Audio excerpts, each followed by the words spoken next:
interesse.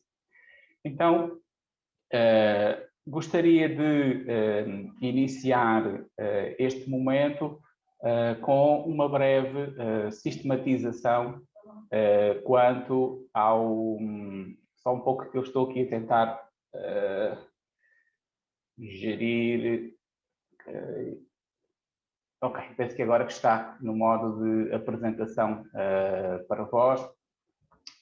E irei então iniciar com uma breve sistematização que pretendo realizar principalmente uma abordagem ao nível de alguma reflexão conceptual quanto à revisão. De facto, as revisões bibliográficas que nós fazemos encerram em si também vários desafios, à semelhança de outras técnicas que já foram abordadas durante o dia de hoje. E, não obstante isso, nós temos hoje um vasto leque de fontes bibliográficas que, se por um lado nos facilitam o acesso a muita informação e particularmente à produção de conhecimento científico nas mais diversas formas, seja de artigos, seja de teses, dissertações ou de outros formatos de textos científicos. Por outro lado, esse grande volume de informação que nós hoje temos, essencialmente de acesso através de bases de dados e de repositórios científicos, por outro lado, convivemos com o desafio de, muitas vezes, termos a necessidade de conseguirmos filtrar ou de fazer um manuseamento desse grande volume de dados. E, sem a utilização de tecnologias, esse processo não é impossível, mas certamente é muito mais volumoso e muito mais demorado. Fazer uma breve referência de que nós temos várias tipologias de revisões, em que a revisão sistemática da literatura é apenas uma delas, não é? De facto, o WebQDA, por tudo aquilo que já foi dito durante o dia de hoje, não é uma aplicação especificamente vocacionada para uma ou outra técnica, também isso ao nível de tipologias de revisões, vai estar muito associado à intencionalidade, à orientação que nós fazemos quanto à análise dos dados. O que eu hoje irei fazer neste pedaço da tarde é de fazer uma breve demonstração de como podemos realizar a revisão sistemática de literatura no WebQDA. Bom, em primeiro lugar, a revisão sistemática, ela é encarada como um tipo de uma revisão planejada, que utiliza métodos explícitos e sistemáticos, então não é um processo desorganizado, não, ele é planejado com métodos, deve ser planejada evidenciando de uma forma clara os textos que nós escolhemos, indicar a área de busca, apontarmos previamente quais foram os descritores para essa busca.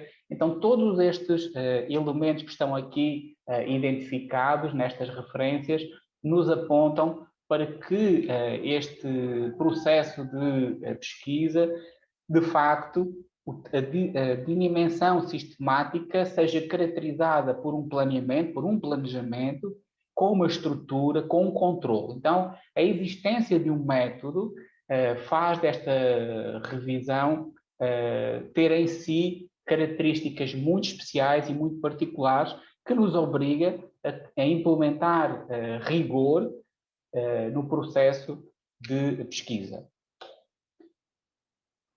Porque nós realizamos revisões sistemáticas? Bom, nós podemos ter vários objetivos para a realização de revisões sistemáticas de literatura. Identificar e avaliar evidências, nós queremos tentar padronizar ou tentar descrever como é que uma determinada área de conhecimento está a evoluir na produção desse conhecimento, como está a acontecer, com novos temas dentro da nossa temática, com novas evidências que os resultados têm apresentado, como é que está a distribuição dessas produções em termos geográficos, o tema está a ser mais pesquisado na Ásia, na Europa, no continente americano, em tipo de instituições. Desejamos fazer revisões sistemáticas também para contextualizar ou, por vezes, nos ajudar a redefinir o nosso tema, sabendo um pouco como é que está a evolução do conhecimento na área que nós estamos a trabalhar. É também, muitas vezes, o objetivo de uma revisão sistemática evitar duplicações de pesquisa, não é? Não queremos estar a trabalhar sobre elementos que já foram suficientemente pesquisados, até para que a nossa pesquisa apresente características, de certa forma, inovadoras, também para minimizarmos erros científicos, não é? Fazer essa abordagem quanto ao que já está a ser desenvolvido pela ciência vai reduzir esses erros. Mapearmos, como também há instantes, de certa forma, já apontava para o mapeamento da produção desse conhecimento e muitas vezes até para auxiliar na elaboração de políticas. E que conhecimentos, na minha opinião, são relevantes para desenvolver uma RSL? Bom, naturalmente, o domínio muito importante do método de revisão sistemática, dominarmos um protocolo, a revisão sistemática da literatura, ela pode seguir vários protocolos, existem inclusive áreas do conhecimento que seguem protocolos já previamente estabelecidos e reconhecidos até por determinados grupos profissionais. A saúde tem várias organizações que padronizam e orientam a qualidade e a validade de protocolos de revisão sistemática da literatura, ou noutras áreas de conhecimento, muitas vezes os pesquisadores vão se ancorando em referenciais teóricos na mesma área, no mesmo recorte temático, em autores de referência. Então é sempre importante conhecer, não de uma forma geral, a metodologia em si, mas particularmente conhecer um protocolo, que não é mais do que o passo a passo, daqui a pouco vou dar um exemplo, para conseguir realizar essa revisão com aqueles elementos que eu há instantes caracterizava de ser um processo planejado, estruturado, com método, com controle.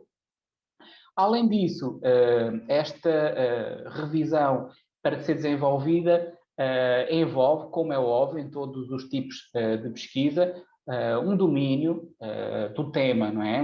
Se nós vamos fazer uma revisão sistemática sobre formação de professores, temos que nos apropriar sobre a formação de professores.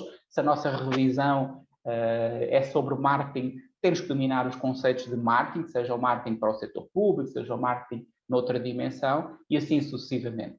E, além disso, hoje, uma boa parte, ou quase todas as revisões sistemáticas da literatura, elas são elaboradas tendo como base repositórios científicos. Então, também é extremamente importante não só conhecermos esses repositórios, estou a falar, por exemplo, do Scopus, estou a falar do Web of Science, estou a falar de Cielo, estou a falar, por exemplo, de repositório científico do portal periódicos da CAPES e outros, conhecermos não só esses repositórios, mas conhecermos as suas características, o seu manuseamento em termos de pesquisa de dados nos mesmos. E eu diria também, como um outro conhecimento que me parece relevante para a realização de uma RSL, denominada dessa forma, é conhecermos algum software específico para análise de dados. E aqui, no caso, estamos a assumir esse desafio de conhecer o WebQDA, que nos auxiliará nesse processo.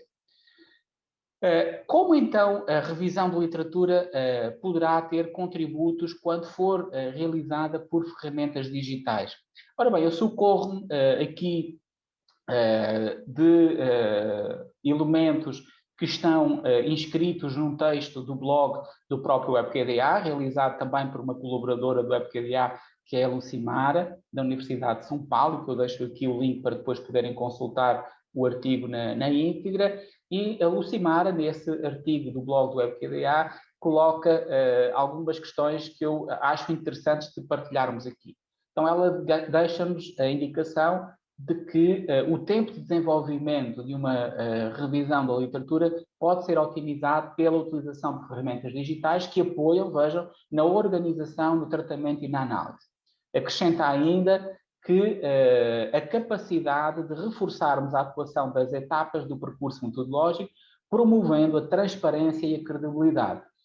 Hoje pela manhã, naquela visão mais geral do WebQDA, eu dei exatamente o meu testemunho de que considerava que o WebQDA nos auxiliaria de uma forma significativa na forma transparente e mais credível na produção dos nossos textos científicos e principalmente na apresentação dos resultados. E aqui a Lucimara também partilha dessa opinião. E um outro elemento é que as ferramentas digitais podem facilitar a importação e o armazenamento dos metadados. A importação dos metadados pode ser feita a partir de bases de dados, como os gestores de referências, como o EndNote, o Mendeley e o Zotero.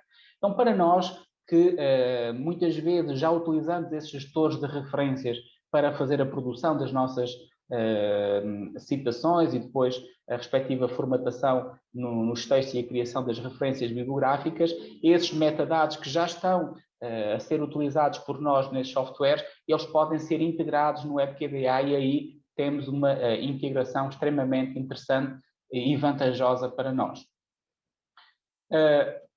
Há pouco eu falei que era importante, além de dominarmos o que era a revisão sistemática da literatura, de atendermos para o facto de seguirmos um protocolo. Eu dou aqui um exemplo entre muitos, não é? Talvez quem já realizou também revisões sistemáticas de literatura possa ter tido como base outros protocolos, mas, por exemplo, algumas vezes eu sigo um protocolo de um investigador da Universidade de Montreal, no Canadá, que apresenta um protocolo para realizar a revisão sistemática da literatura em 8 passos.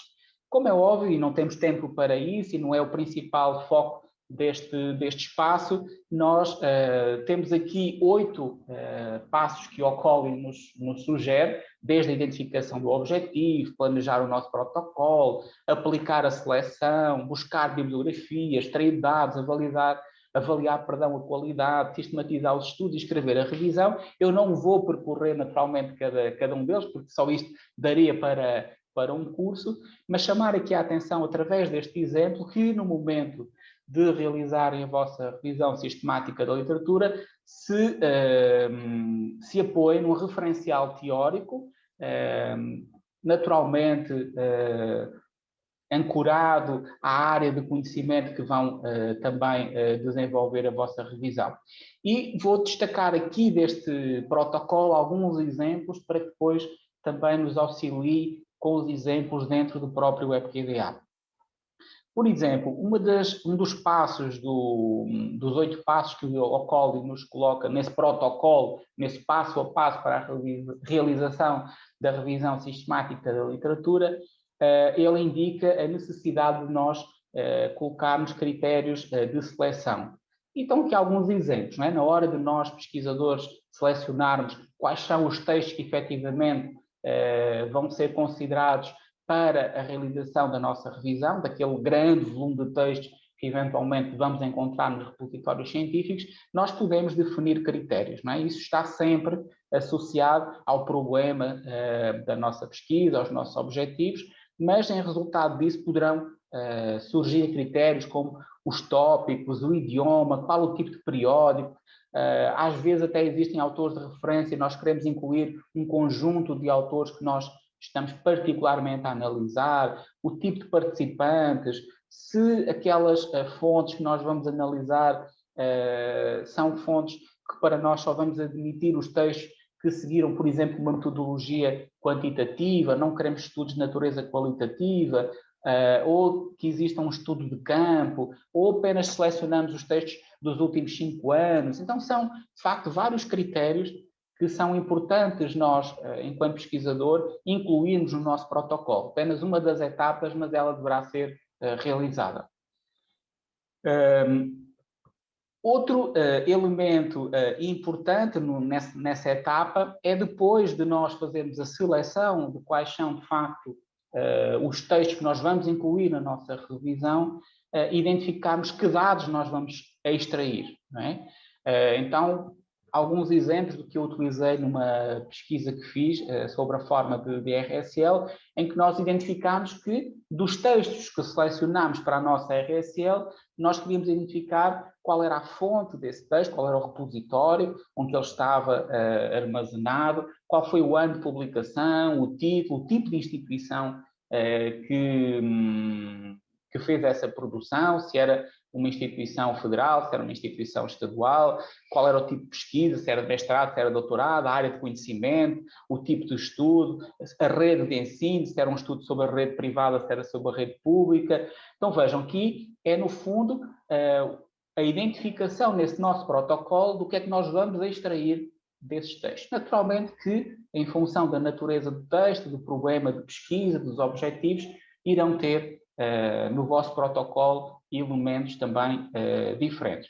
Mas, de uma certa forma, para sistematizar este aspecto inicial e de enquadramento, o nosso também objetivo numa revisão é construirmos um fluxograma semelhante a este que está aqui. Não é? Nós normalmente iniciamos a nossa revisão com um leque de fontes mais alargada, não é? Que às vezes pode estar circunscrita a um ou mais repositórios, não é?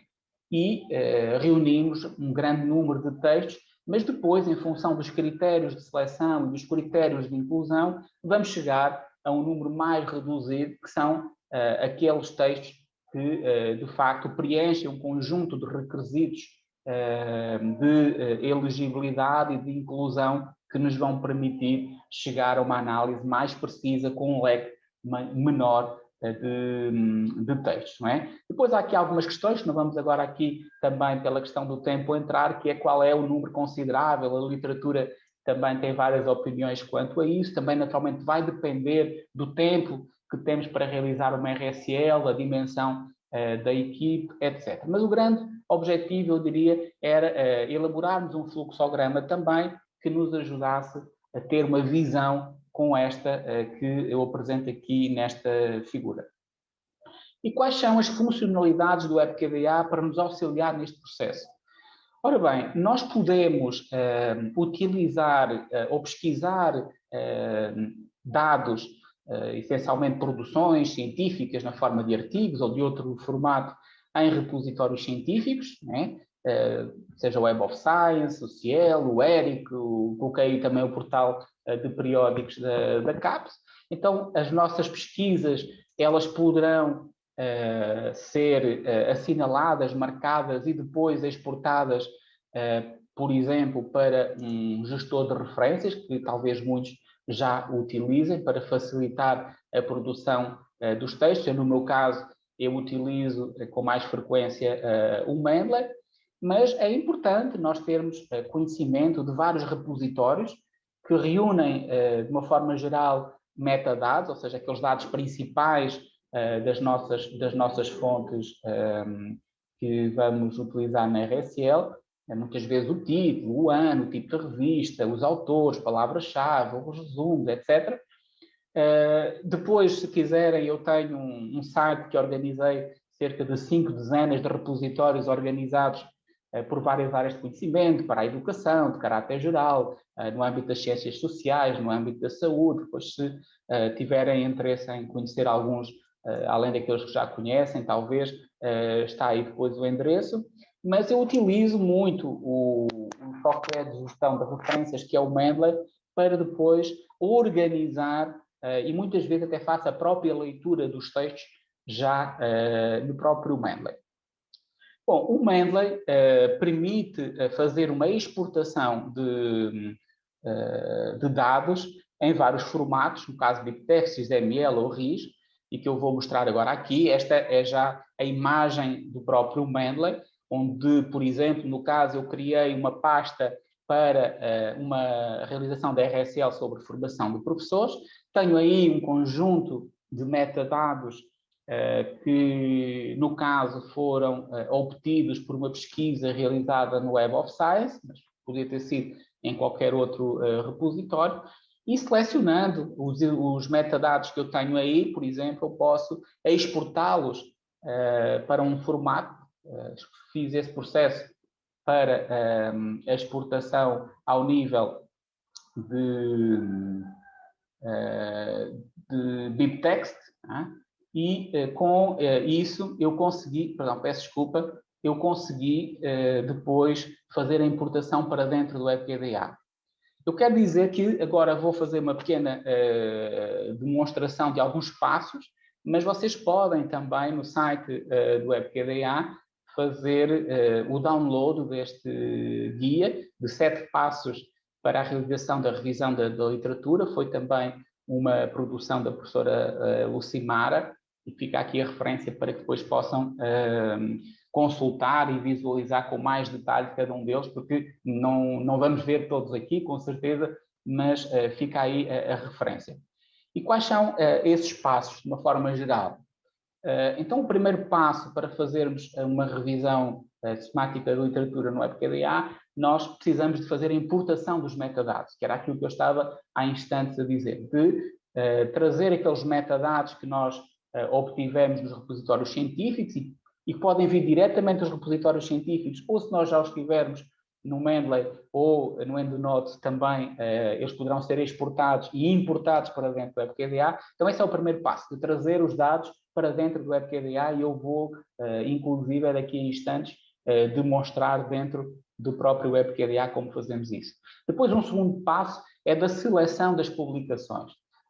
Nós vamos fazer uma leitura desses metadados e provavelmente vamos encontrar textos que efetivamente correspondem à nossa expectativa, que estão alinhados com o objetivo da nossa pesquisa, ou seja, que reúnem condições para serem aceitos por nós naquilo que nós consideramos os fatores de inclusão, ou seja, os fatores que incluímos naquele protocolo da nossa revisão, não é? Eventualmente, colocamos lá produções de análise, de abordagem qualitativa, produções realizadas, eventualmente, nos últimos 5 anos, publicações que têm como análise, por exemplo, professores, não é? Então, se tivermos publicações que não respeitam estes critérios de inclusão, nós não as iremos selecionar, iremos dar um outro encaminhamento. Então, esse é o segundo passo.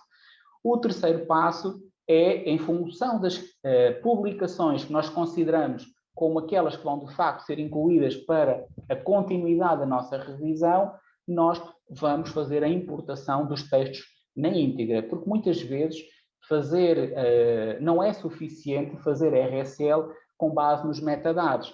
A título de exemplo, nem sempre os resumos dos artigos contemplam todos os elementos.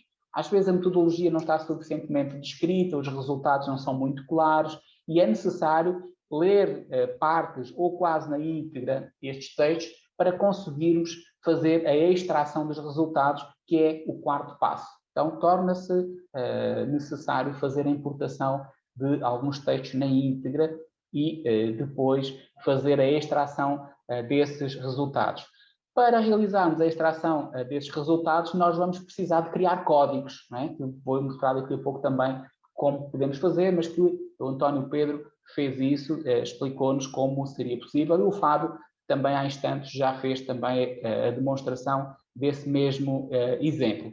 Quinto lugar, a construção de categorias correspondentes à meta-síntese, a visualização dos resultados. Aqui vamos utilizar muito da área do questionamento para fazermos esse processo e, num sétimo passo, a possibilidade de realizarmos um estabelecimento de trabalho colaborativo, isto é, de endereçarmos convites para que outros pesquisadores possam também colaborar na nossa pesquisa e tendo como isso um elemento fundamental para a validação do nosso protocolo e da nossa classificação. Então, seriam, de certa forma, em resumo, assim, em poucos instantes, os passos para realizarmos a revisão de literatura no WebKDA, mas, mais uma vez, reitero a sugestão de procurarem no site do WebKDA esse guia de 7 passos para realizarem o download e depois verem de uma forma mais detalhada.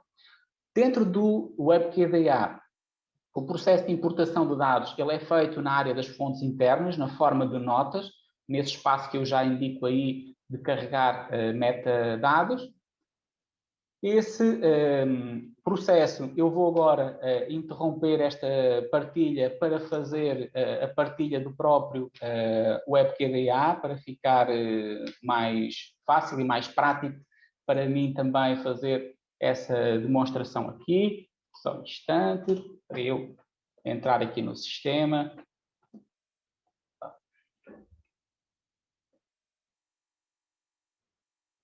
Okay.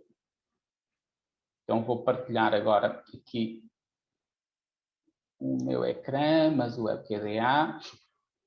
Pronto, nós temos aqui então o WebQDA. A importação dos metadados, como eu referi, é feito aqui na área de notas. Clicamos em fonte e carregar metadados. Eu não vou carregar aqui os metadados neste momento, já fiz esse passo para ganhar aqui algum tempo, mas seria selecionar aqui a opção de selecionar fecheiro e eu vou importar o arquivo que eu exportei do meu Mendeley. No caso, eu fiz esta exportação desde o Mendeley. Selecionei aqueles metadados que eu tinha na área central do meu Mendeley, cliquei com o botão do lado direito do mouse e exportei em formato de BibTeX. E neste momento aqui, como eu referi, clicaria em notas, fonte, carregar metadados. E que metadados são estes que vão ser importados? Os metadados são o título dos artigos, o resumo, o nome da revista, o ano, os autores, as palavras-chave, o link ou o DOI para o próprio artigo.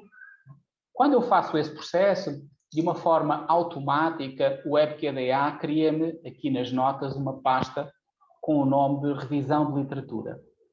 Eu vou abrir esta pasta, que ela foi criada automaticamente, e o que é que o WebQDA faz? Ele cria dentro desta pasta 3 subpastas. Ela cria uma pasta de incluídos, duplicados e excluídos. Porquê? Ora bem, na pasta de incluídos que eu vou abrir, ele vai-me aqui apresentar uma lista de várias dezenas de textos que eu incluí aqui. Estes textos, se eu der também um duplo clique, eu vou ler os metadados. Olha, que metadados foram importados? O título, o tipo, o resumo, os autores, a publicação, número de páginas, volume, número, ano, a editora e o DOI. Este DOI é a possibilidade que, se eu desejar ter acesso ao texto integral, eu clico e vou ser direcionado para a página onde posso fazer o download do texto. Mas aqui o objetivo é que eu possa fazer uma leitura destes metadados e, perante esta leitura, perceber se de facto cada um destes textos que foi aqui integrado, se ele reúne características ou se preenche aqueles requisitos que eu coloquei lá no meu protocolo da minha RSL, que eram os critérios de inclusão ou também os critérios de exclusão. Então, face a esses critérios que eu coloquei, eu iria analisar cada um destes textos e verificar se ele se vai manter na pasta de incluídos ou se eu iria colocar este texto, né? Depois de fazer essa leitura, peço desculpa, se eu considerasse que ele não reuniria características, eu iria, por exemplo, editar o estado e dizer que ele iria passar não de um estado incluído, o WebQDA não fez naturalmente esse processo de uma forma automática, porque isso envolve uma apreciação avaliativa do próprio pesquisador, mas incluiu todos nos incluídos, ou eventualmente nos duplicados, já falaremos há pouco, mas após a leitura eu posso achar que ele não preenche os critérios de inclusão e que eu iria colocar na pasta, por exemplo, dos excluídos.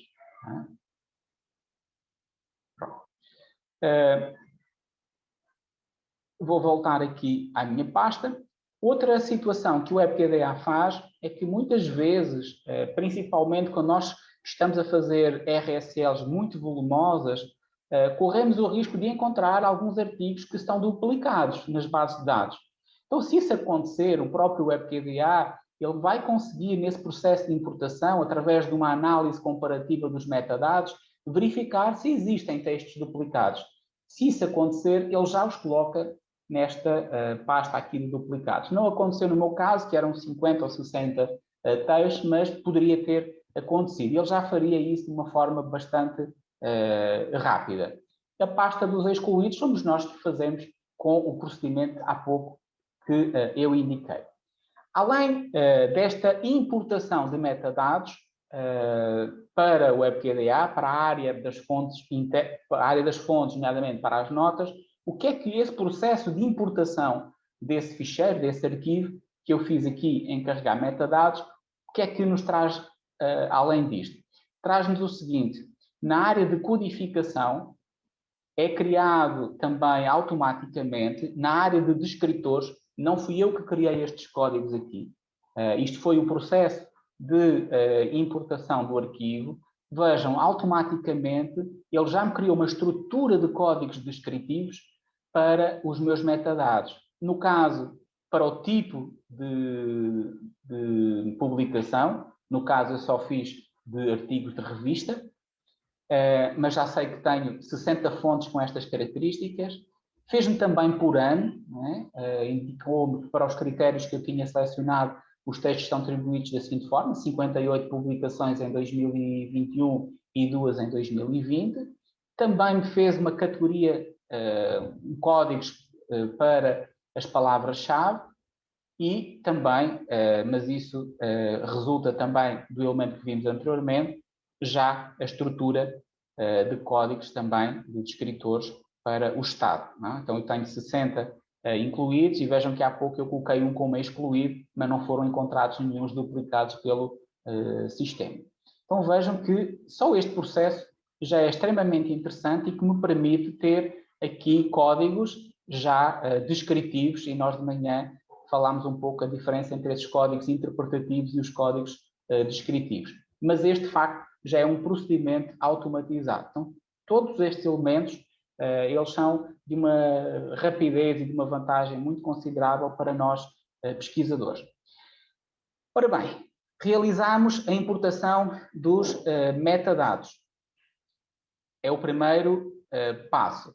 O segundo passo era de analisarmos os textos que estão aqui, não é? Analisarmos estes textos que estão aqui, estes metadados, e verificarmos se eles reúnem características que cumpram os nossos critérios de inclusão. Caso não tenham, nós vamos colocá-lo com o estatuto de excluídos. Aqueles que nós considerarmos que reúnem características para estarem incluídos, outra etapa é fazermos a integração para as fontes internas desse texto. Como fazemos isso? Então vou aqui abrir, por exemplo, este texto. Eu consideraria, fazendo uma leitura do resumo deste texto, dos metadados que estão aqui disponíveis, que eu considero que este texto deve de ser, de facto, incluído. Então eu, por exemplo, iria recorrer aqui ao DOI e fazer o download do texto e colocá-lo em fonte interna. Eu fiz o download para uma pasta que eu já tenho aqui e agora carregaria como fonte interna este ficheiro que eu salvei aqui no disco do meu computador e já cá está aqui o texto. Eu já tenho aqui integralmente o texto, já não é só os metadados, tenho aqui as várias páginas do arquivo, né? Com a introdução, o desenvolvimento, a apresentação de resultados, as conclusões, está aqui o texto integral, né? E eu faria isto para todos os textos que eu teria então considerado como reunindo as condições, os critérios de seleção para a minha revisão sistemática de literatura. Qual seria o próximo passo?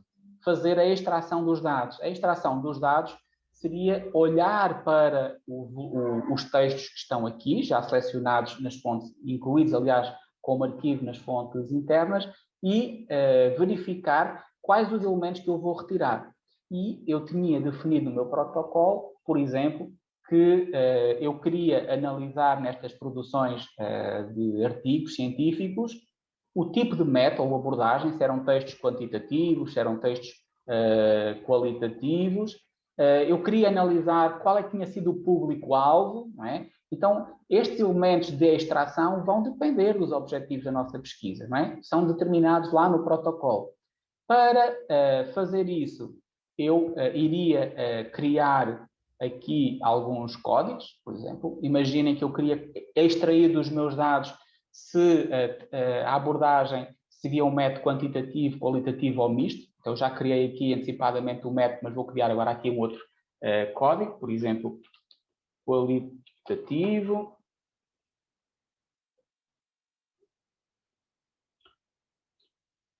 Quantitativo. Ou, por exemplo, um método misto.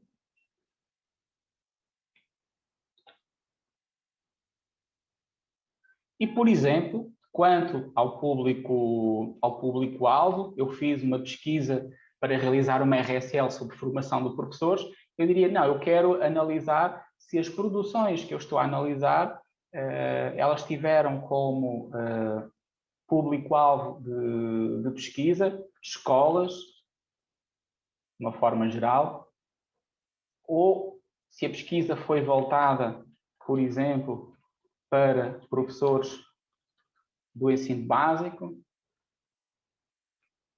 ou, por exemplo, se a pesquisa foi voltada para professores do ensino superior. Imaginem que seriam estes os dados que eu retiraria. Provavelmente não seria, provavelmente eu também queria fazer uma análise sobre os principais resultados que são evidenciados nestes textos da revisão sistemática da literatura, não é? Seria sempre muito interessante e normalmente é um dos elementos-chave das revisões sistemáticas da literatura. Nós podemos saber que resultado das pesquisas anteriores já chegaram, mas uma questão simplista eu vou deixar aqui. Então, eu posso agora, ou faria nas notas, caso as notas tivessem os elementos necessários, ou poderia, nas próprias fontes internas, onde já tenho o texto completo, fazer uma leitura, né? E fazer uma leitura que poderia estar, por exemplo, aqui no próprio resumo, né? Por exemplo, um estudo qualitativo, está aqui indicado, okay? Pesquisa qualitativa, aqui o texto é a questão do arquivo, do formato do arquivo, mas eu vou aqui fazer diretamente nas notas, eu vou fazer apenas aqui dos metadados para ser mais fácil agora de eu selecionar.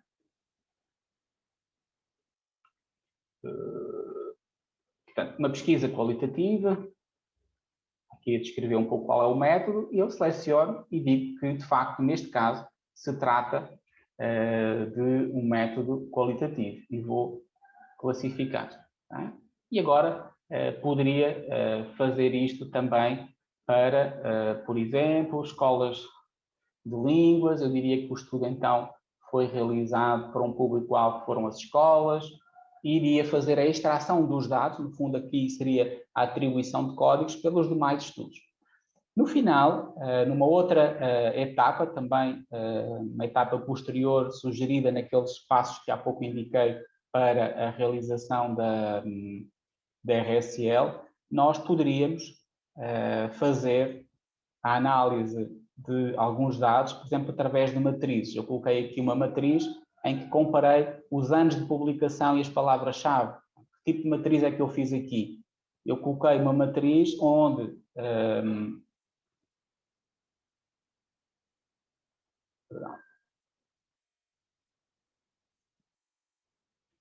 onde eu coloquei em linhas os anos de publicação e coloquei em coluna, por exemplo, algumas palavras-chave que me pareceram mais determinantes para que eu estava a estudar.